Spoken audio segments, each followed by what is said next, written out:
リンクスタート。 Et donc bonjour les gens, aujourd'hui on se retrouve pour une nouvelle petite vidéo unboxing sur la chaîne. Et oui, ça fait un petit moment mais ça y est, une nouvelle figurine est arrivée. Et donc un nouvel unboxing lui aussi arrive donc sur la chaîne. Et donc vous l'aurez vu, comme d'habitude dans le titre sur la miniature, il s'agit tout simplement, juste ici, hop là je la pose comme ça, d'une figurine, d'une petite figurine très sympathique de Delphinium.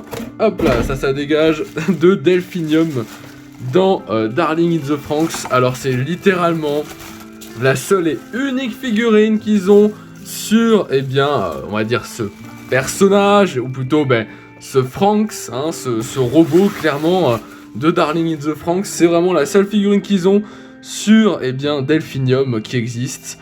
Et donc c'est pour ça que j'ai dû prendre une figurine, comme vous pouvez le voir, de petite taille, et je la découvre en même temps que vous, et c'est vrai qu'elle est petite.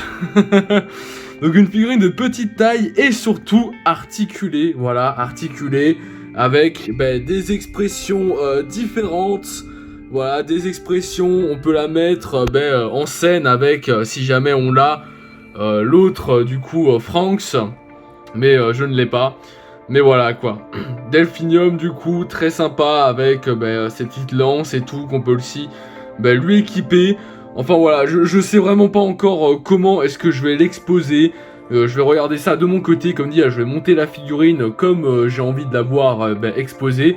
Je vais la monter et ensuite on va la regarder à nouveau ensemble. Mais en tout cas voilà, on a bien le petit post-it qui certifie que c'est de la qualité et tout. Et donc voilà, petite Delphinium sympathique où on voit bien évidemment Ichigo, qui est donc celle qui clairement représente ce Franxx. Mais en tout cas voilà, Delphinium, très sympathique, petite boîte fenêtrée. Enfin voilà, du coup c'est parti, comme dit, je vais la monter de mon côté, je vais voir ce que ça donne. Et on se retrouve tout de suite une fois que la figurine sera montée.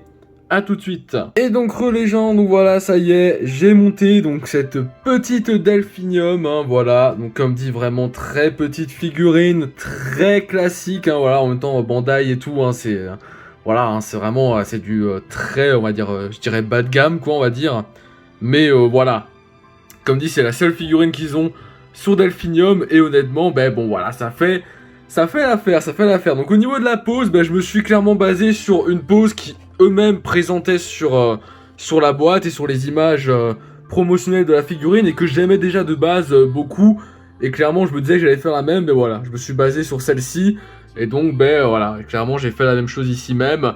J'ai mis donc le visage que je trouve vraiment très expressif, et très, qui se rapproche vraiment beaucoup de Ichigo quoi. Donc le visage comme ça, avec la bouche ouverte et tous les grands yeux et tout ouverts. Donc très sympa. Et après, on va dire un peu une main sur la poitrine, quoi, sur le torse. Avec une arme quand même équipée sur la main gauche. Et après, sinon, voilà, la figurine globalement bien redressée et tout. Et qui garde les pieds sur terre. Parce que oui, après, comme dire, on a une seconde arme. On a de quoi à mettre les mains différemment, avec les poings fermés et tout.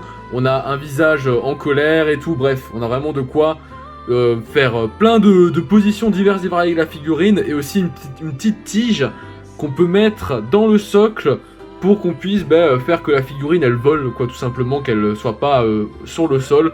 Mais du coup, ce qui est un peu dommage, c'est que si on met pas la tige et qu'on fait une pose comme j'ai fait là, où elle reste sur le sol, donc j'en ai pas besoin. Du coup ça fait qu'on a un gros trou, voilà. On a un gros trou dans le socle qui du coup ne peut pas être bouché quoi. Et je vais pas foutre une tige pour boucher le trou, mais avoir une tige qui me sert à rien quoi. Donc du coup j'ai tout simplement décidé, voilà, de mettre la figurine, le pied ici, sur le trou pour pouvoir camoufler celui-ci, tout en gardant voilà, une figurine sans tige et tout qui tient parfaitement quoi. Mais bon voilà, après comme dit, même si c'est une petite figurine vraiment très très basique, voilà, comme je vous l'ai dit, les articulations, ça se voit pas trop, clairement. En même temps, c'est un robot, donc je crois que ça, voilà, ça passe bien. Donc ça se voit pas trop les articulations. Et après, voilà, on a bien les détails et tout. On a bien Delphinium dans toute sa splendeur, qui est vraiment très bien faite. Et qui, voilà, fait vraiment bien le taf pour la seule et unique figurine qui existe sur ce Franxx, et donc sur ce personnage donc de Ichigo, à l'intérieur donc du Delphinium, voilà, tout simplement. Bah, du coup, les gens, sur ce qu'on va se laisser, voilà, vraiment très petit unboxing, hein, très rapide et tout. En même temps, comme dit, c'est une figurine très petite, très simplet. Donc, pas besoin d'y passer non plus 10 000 ans. De toute façon, vous voyez le résultat. La figurine, comme dit, reste vraiment très belle et fait vraiment le taf pour, ben voilà, un fan de Darling in the Franxx qui aime beaucoup Delphinium et tout. Regardez, vraiment, on va dire la tenue du robot, on va dire. La tenue du Franxx est vraiment très bien faite. Et comme dit, les articulations sont vraiment peu visibles, ou en tout cas bien camouflées avec le style robot lui-même qui n'est pas trop dérangeant avec les articulations, quoi. Du coup, voilà, je vous souhaite une bonne journée, bonne soirée, je vous remercie d'avoir regardé la vidéo et je vous dis à la prochaine pour une nouvelle. Tchuss!